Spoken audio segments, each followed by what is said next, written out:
In November 1863, President Abraham Lincoln was invited to deliver remarks, which later became known as the Gettysburg Address, at the official dedication ceremony for the National Cemetery of Gettysburg in Pennsylvania, on the site of one of the bloodiest and most decisive battles of the Civil War.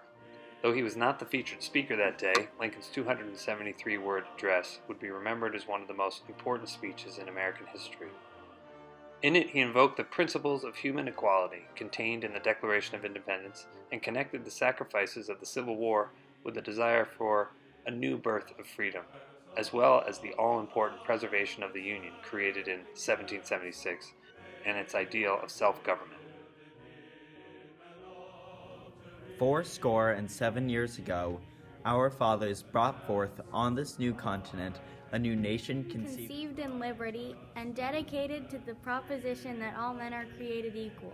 Now we are engaged in a great civil war, testing whether that nation or any nation are so conceived and dedicated can long endure.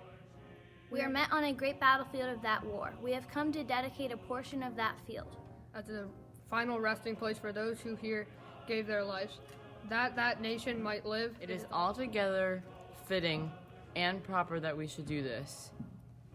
But in a larger sense, we cannot dedicate, we cannot consecrate, we cannot hallow this ground. The brave men, living and dead, who struggled here, have consecrated it far above our poor power to add or detract. The world will little note nor long remember what we say here today, but it can never forget what they did here. It is for us the living, rather, to be dedicated here to the unfinished work which they who fought here have thus far so nobly advanced. It is rather for us to be here dedicated to the great task remaining before us.